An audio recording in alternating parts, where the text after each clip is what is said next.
Idola, idola, idola kita Muhammad, Muhammad, Rasul mulia. Idola, idola, idola kita Muhammad, Muhammad, Rasul mulia. Assalamualaikum warahmatullahi ta'ala wabarakatuh. Waalaikumsalam warahmatullahi wabarakatuh. Ahlan wa sahlan. Kaifa haluka adik-adikku dimanapun kalian berada. Mudah-mudahan adik-adikku semuanya tetap dalam lindungan Allah Subhanahu wa ta'ala dan tetap dalam keadaan sehat. Nah adik-adikku, hari ini ketemu lagi nih bareng Kak Fauzan, tentunya di Teladan Anak Soleh.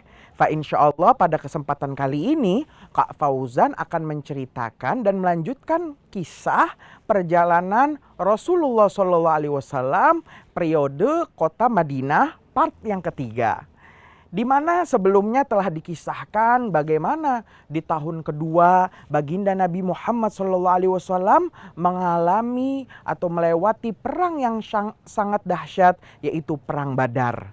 Dan pada kali ini kita akan menceritakan ketika umur baginda Nabi Muhammad SAW berusia 56 tahun. Di mana di tahun ketiga Hijriah ini banyak kejadian-kejadian yang terjadi di dalamnya, tepatnya di kota Madinah. Nah, adik-adikku, Kak Fauzan di sini sudah ditemani oleh adik-adikku dari SDI-ku Banin Al-Bahjah Pusat. Maka adik-adikku, di awal tahun ketiga Hijriah, tepat usia Nabi berusia 56 tahun, banyak terjadi beberapa peperangan. Di antaranya peperangan Gotofan. Tetapi saat itu tidak sampai terjadi peperangan Gotofan. Gotofan adalah sebuah kabilah di sekitar Madinah yang kabarnya didengar oleh kaum muslimin mereka akan melakukan pemberontakan dan akan menyerang kota Madinah. Maka Nabi sebelum mereka menyerang kota Madinah, Nabi bersama pasukannya dan sahabat-sahabatnya melakukan penyerangan terlebih dahulu. Maka saat itu nih adik-adik, Nabi SAW menuju ke daerah Bani Gotofan. Kemudian mereka Bani Gotofan mendengar bahwasanya Nabi menuju ke daerah mereka. Maka mereka lari ketakutan. Mereka pun lari ke puncak gunung dan bersembunyi di gunung tersebut. Dalam perjalanan Nabi SAW ditimpa hujan yang sangat deras sehingga membasahi baju Nabi. Maka setelah Nabi sampai di tanah Gotofan, Nabi membuka baju bagian luarnya dan juga menjemurnya agar menjadi kering. Dan saat itu Nabi beristirahat di bawah sebuah pohon di dekat daerah Gotofan. Ketika Nabi sedang beristirahat di bawah pohon tersebut, Nabi didatangi oleh seorang Arab Badui. Orang Arab Badui ini bernama Da'thur. Siapa adik-adik namanya? Da'thur. Da'thur tadi tiba-tiba menyerang baginda Nabi Muhammad SAW dari arah belakang. Kemudian ia mengarahkan pedangnya di kepala baginda Nabi Muhammad SAW yang mulia sambil ia tertawa dan berkata, "Ya Muhammad, mayyamna'uka minni." Ya Muhammad, siapa yang mencegahmu dari sayatan pedangku ini? Maka Nabi Muhammad menjawab dengan tegasnya, Allah yang melindungiku. Tiba-tiba saja Da'thur ditimpa rasa takut yang sangat dengan wibawanya baginda Nabi Muhammad SAW. Dan dengan jawabannya, maka tiba saja saat itu Da'thur terjatuh dan Nabi mengambil pedang Da'thur yang terjatuh tersebut, dan seketika keadaan terbalik, Nabi yang memegang pedang dan mengarahkan pedang tersebut kepada Da'thur, dan Nabi mengatakan, "Ya Da'thur, may yamna'uka minni." Wahai Da'thur, sekarang siapa yang mencegahmu dariku dengan pedang tersebut? Maka Da'thur menjawab, "La ahad." Tidak seorang pun. Maka saat itu nih adik-adik, Rasulullah SAW memaafkan orang Arab Badui Da'thur tadi. Kemudian karena dimaafkan oleh Nabi, Da'thur pun akhirnya masuk Islam dan mengajak kaumnya dari Bani Ghatafan untuk tidak jadi menyerang Madinah dan bertobat serta masuk ke dalam agama Islam. Beberapa saat kemudian Nabi SAW mendengar bahwasanya kaum Quraisy dari Mekah menuju kota Madinah.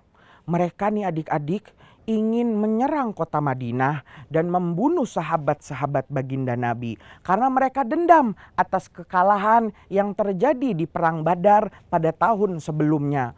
Mereka ingin membalaskan korban pembunuhan dari pihak mereka, sehingga mereka mengirim 3.000 orang daripada kaum Quraisy Mekah, kaum musyrik Quraisy Mekah untuk menyerang kota Madinah. Tetapi Nabi SAW menghadang mereka, dan Nabi pun keluar dengan 1.000 sahabatnya. Tetapi sayangnya nih adik-adik, di tengah perjalanan 300 orang yang dipimpin oleh Abdullah bin Ubay bin Salul, yaitu gembong orang munafik. Orang munafik nih adik-adik adalah orang yang di luarnya Islam tetapi hatinya kafir kepada Allah Subhanahu wa taala. Orang munafik ini dikepalai oleh Abdullah bin Ubay bin Salul yang pura-pura masuk Islam, dan mereka pun mengundurkan diri sebanyak 300 orang di tengah perjalanan menuju Gunung Uhud. Maka saat itu para sahabat baginda Nabi SAW mengatakan, apakah tidak kita bunuh saja orang-orang munafik ini? Atau kita biarkan saja mereka? Maka sahabat Nabi pun dan baginda Nabi membiarkan mereka. Maka tersisalah adik-adikku 700 kaum muslimin yang betul-betul ingin membela agamanya menuju Gunung Uhud. Akan memerangi 3.000 musyrik Quraisy. Sehingga setelah sampai di Gunung Uhud, baginda Nabi Muhammad SAW berpesan kepada para sahabatnya, "Wahai para sahabatku, tempatkan 50 orang pemanah di Gunung Uhud. Dan jangan sampai," kata Nabi. Nabi mengatakan, "La tatrugul jabala sawaun intasarna au kusirna." Janganlah kalian meninggalkan Gunung Uhud ini, hai para pemanah yang 50 orang. Jangan kalian tinggalkan Gunung Uhud ini walaupun kalian melihat kami menang ataupun kami kalah. Tetap engkau menjaga kami sebagai benteng kami di Gunung Uhud. Lantas apa nih adik-adikku yang terjadi dengan mereka para pemanah? Apakah mereka patuh dengan perintah baginda Nabi Muhammad SAW? Dan bagaimana kisah peperangan Gunung Uhud ini? Kalau mau tahu adik-adikku, tetap bersama Kak Fauzan di Teladan Anak Soleh.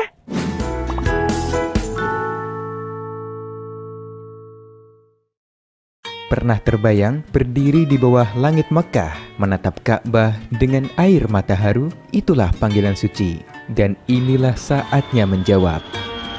Spesial di bulan Zulhijjah, Al-Bahjah Tour and Travel membuka program umroh penuh berkah.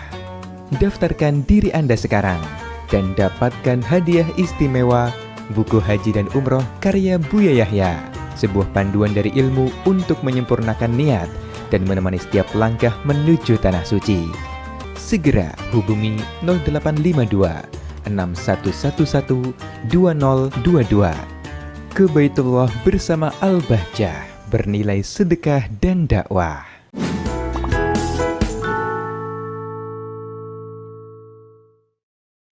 Nah, adik-adikku, maka saat itu para pemanah pun mendengar wasiat baginda Nabi Muhammad SAW untuk mereka tidak meninggalkan puncak Gunung Uhud sebagai pelindung kaum muslimin. Sehingga terlihatlah tampak di mata kemenangan diraih oleh kaum muslimin. Hampir saja seandainya para pemanah tidak tergoda dengan harta rampasan perang yang berserakan di mana-mana. Ketika para pemanah melihat bahwasanya kaum Quraisy Mekah mulai lari terbirit-birit dan meninggalkan harta kuda dan semua harta rampasan mereka, para pemanah tergiur untuk mengambilnya sebagai barang ghanimah. Tapi mereka tetap tidak mendengarkan ketua pemanah mereka, sehingga mereka pun turun ke bawah. Ketika mereka turun ke bawah nih adik-adik, ada seseorang yang belum menjadi sahabat Nabi dan akan menjadi sahabat Nabi bernama Khalid bin Walid, yang dikenal sebagai panglima perang yang sangat gigih dan cerdik. Ia saat itu belum masuk Islam dan melihat kesempatan bahwasanya para pemanah yang merindungi kaum muslimin sehingga mereka menang pun turun. Maka Khalid bin Walid memberikan perintah kepada kaum musyrik Mekah, kaum musyrik Quraisy untuk memutar balik. Sehingga ketika mereka lari nih adik-adik, tetapi mereka lari menuju belakang Gunung Uhud dan menyerang kaum muslimin dari arah belakang.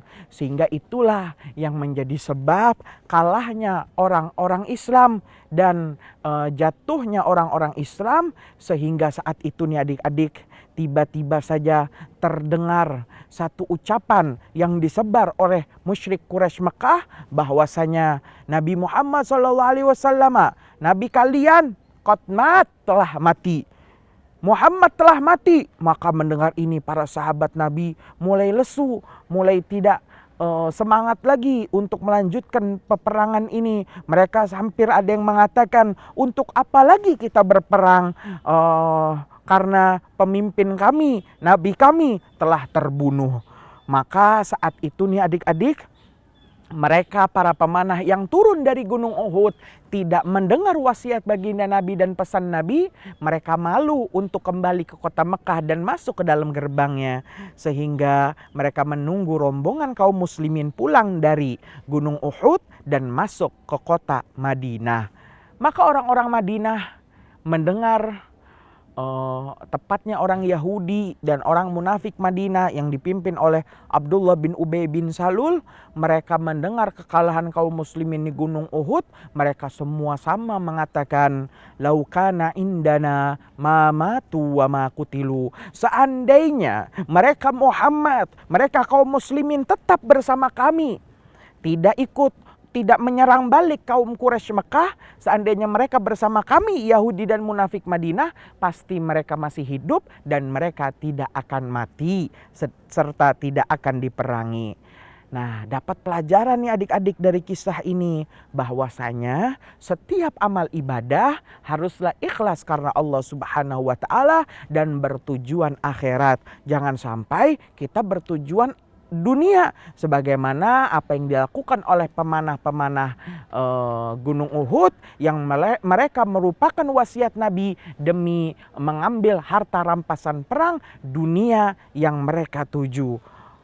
Adik-adikku, kemudian dikatakan bagaimana nasib baginda Nabi Muhammad SAW yang sesungguhnya setelah dikabarkan dan digembor-gemborkan bahwasanya Nabi Muhammad SAW telah wafat. Ternyata saat itu Nabi dilindungi oleh para sahabatnya yang selalu melindunginya. Mulai dari Sayyidina Abu Bakar As-Siddiq, Sayyidina Umar bin Khattab, dan Sayyidina Ali karramallahu wajhah. Selalu melindungi baginda Nabi Muhammad SAW. Sehingga dikatakan Nabi dan para sahabatnya yang melindunginya terpojok ke arah dinding gunung. Sehingga saat itu Nabi didatangi oleh satu Quraisy Mekah yang menyerang bernama Ubay bin Khalaf. Ia hampir saja membunuh baginda Nabi Muhammad SAW. Seandainya saat itu Nabi tidak langsung mengambil pedang sahabat yang menjaganya, Nabi langsung mengambil pedang salah satu pelindungnya dari sahabatnya. Kemudian Nabi langsung memukulkan pukulan pedang tersebut kepada Ubay bin Khalaf. Sehingga itulah yang menjadi penyebab Ubay bin Khalaf terbunuh. Dikatakan Nabi Muhammad SAW tidak pernah membunuh seseorang kecuali hanya di kejadian ini di Gunung Uhud ketika Nabi sudah tersendak dan hampir dibunuh oleh Ubay bin Khalaf. Adik-adikku, tidak lama kemudian Nabi terpojok dan tiba-tiba saja baginda Nabi Muhammad SAW yang mulia terjatuh ke sebuah lubang, sebuah perangkap yang dibuat oleh seseorang bernama Abu Amir, seorang pendeta dari Mekah. Ia membuat lubang di sekitar Gunung Uhud dengan tujuan agar kaum muslimin masuk ke dalam lubang tersebut. Baginda Nabi Muhammad SAW terjatuh ke lubang tersebut. Ketika Nabi terjatuh dan dilindungi tetap oleh para sahabatnya, orang-orang kafir pun datang menyerang. Dan orang musyrik Quraisy saat itu melemparkan ke hadapan baginda Nabi yang ada di dalam lubang dengan beberapa batu. Sehingga dikatakan wajah Nabi pun menjadi terluka. Bahkan di antara beberapa gigi Nabi pun terlihat retak dan patah yang saat itu Nabi berusia 56 tahun. Maka saat itu Nabi sangat menderita sehingga Nabi terpojok dan saat itu peperangan dimenangi oleh mereka kaum Quraisy yang terjadi di perang Uhud. Banyak beberapa orang yang gugur daripada perang Uhud. Dikatakan saat itu baginda Nabi Muhammad SAW diselamatkan dan dibawa ke lereng Syi'ib Gunung Uhud. Dan Nabi saat itu dirawat oleh putrinya Siti Fatimah yang datang dari kota Madinah yang tidak terlalu jauh daripada Gunung Uhud. Sebab Gunung Uhud ada di kota Madinah. Kemudian ia dirawat oleh Siti Fatimah dan Sayyidina Ali sebagai menantunya sekaligus sepupunya menyirami wajah Nabi, mengobati baginda Nabi Muhammad SAW dan membalut luka-luka Nabi dengan sehelai kain. Adik-adikku, dikatakan korban dari peperangan Uhud ini ada 70 dari kaum muslim dan hanya 23 orang saja dari kaum Quraisy Makkah. Dikatakan salah satu korban yang kisahnya dikenal hingga saat ini adalah paman baginda Nabi Muhammad SAW yang bernama Sayyidina Hamzah. Sayyidina Hamzah dibunuh oleh seorang budak hitam berkulit hitam bernama Wahsy. Wahsy adalah budak daripada seorang wanita Arab bernama Hindun yang sangat dendam terhadap Hamzah karena Hamzah telah membunuh suaminya. Maka saat itu ya adik-adik, Wahsy pun membunuh Sayyidina Hamzah. Nah, bagaimana kisah selanjutnya? Kalau mau tahu nih adik-adik, tetap bersama Kak Fauzan di Teladan Anak Soleh. Allahumma sholli ala sayyidina Muhammad.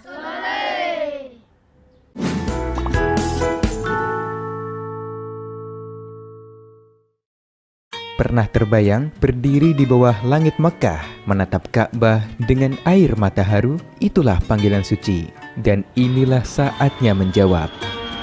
Spesial di bulan Zulhijjah, Al-Bahjah Tour and Travel membuka program umroh penuh berkah. Daftarkan diri Anda sekarang dan dapatkan hadiah istimewa buku haji dan umroh karya Buya Yahya, sebuah panduan dari ilmu untuk menyempurnakan niat dan menemani setiap langkah menuju Tanah Suci. Segera hubungi 0852 6111 2022. Ke Baitullah bersama Al-Bahjah, bernilai sedekah dan dakwah.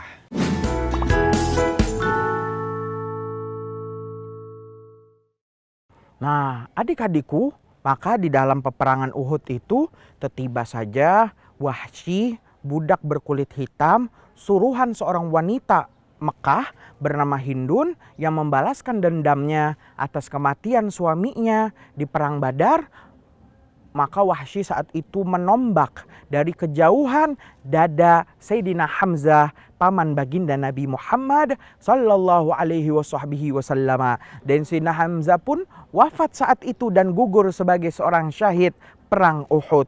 Maka tidak sampai di situ saja nih adik-adik. Wanita yang bernama Hindun tadi setelah membunuh Sayyidina Hamzah, ia merobek dada Sayyidina Hamzah. Kemudian mengeluarkan jantung Sayyidina Hamzah dan tidak cukup sampai di situ.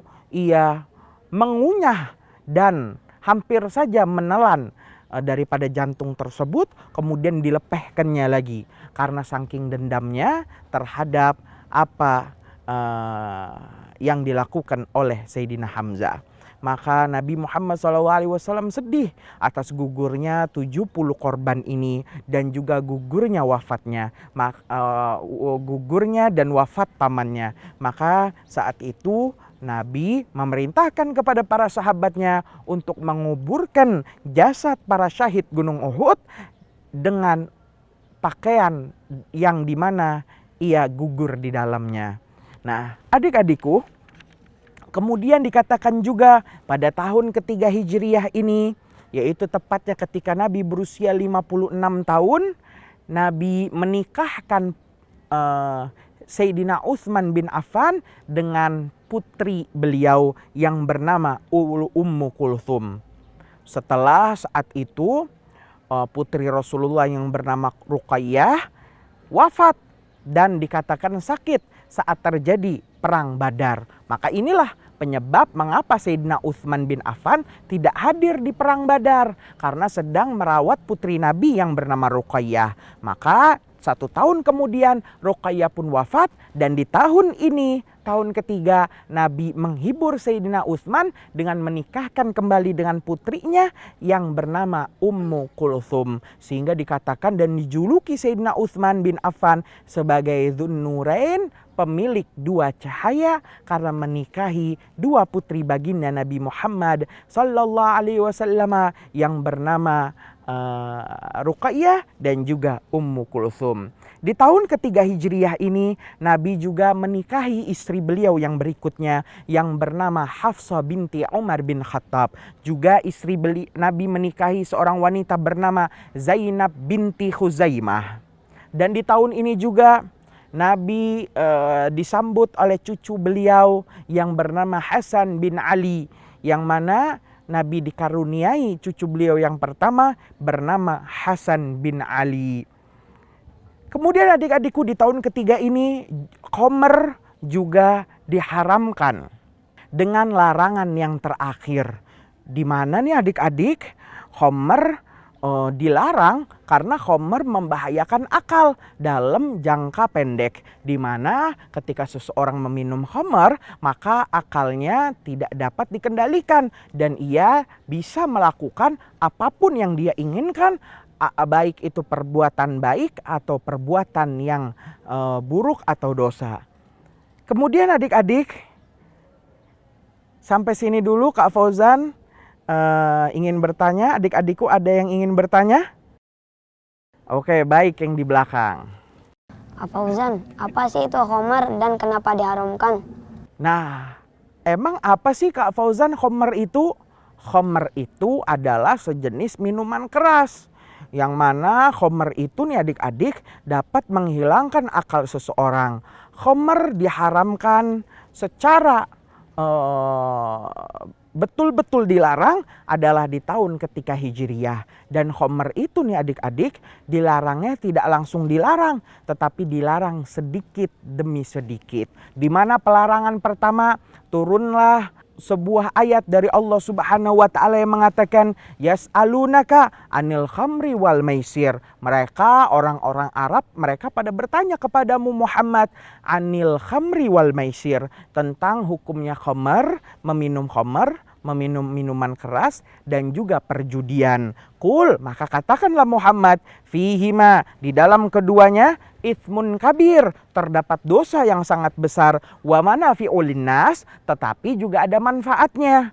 Maka Allah Subhanahu wa taala mengungkapkan daripada manfaat meminum minuman keras, yang mana di sebagian negara Eropa nih adik-adik, mereka tetap meminum minuman keras karena minuman keras dapat menghangatkan badan ketika mereka ditimpa oleh salju yang sangat dingin dan di musim dingin.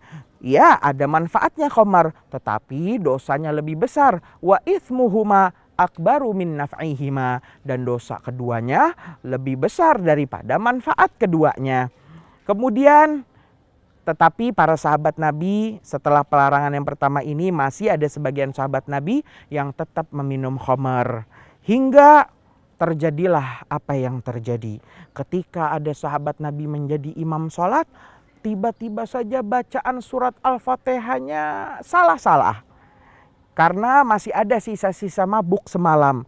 Maka mulai saat itu Nabi sesuai dari perintah Allah Subhanahu wa taala melarang para sahabatnya untuk mabuk dekat dengan waktu sholat. Allah Subhanahu wa taala berfirman, "Ya ayyuhalladzina amanu," hai orang yang beriman, la taqrabus shalah, jangan engkau dekati salat, wa antum sukara, sedangkan engkau dalam keadaan mabuk, hatta ta'lamu ma taqulun, sehingga engkau sadar apa yang engkau ucapkan. Maka saat itu para sahabat Nabi pun mulai jarang-jarang untuk meminum khamar, hingga terjadi lagi suatu kejadian di mana para sahabat Nabi hampir-hampir saja berkelahi dan bertikai di antara mereka sebab perkataan yang kurang pantas disebutkan dalam keadaan tidak sadar sebab ia sedang mabuk. Maka saat itu Allah Subhanahu wa taala, lebih tepatnya di tahun ketiga ini, Allah Subhanahu wa taala melarang betul-betul daripada meminum khamar. Allah Subhanahu wa taala berfirman, "Ya ayyuhalladzina amanu," hai orang-orang yang beriman, "innamal khamru wal maisiru wal ansabu wal azlamu rijsun min amali syaitan." Sesungguhnya khamar, minuman keras, dan perjudian, dan perdukunan, dan lain sebagainya adalah rijsun, kotoran, min amali syaitan, daripada perbuatan syaitan.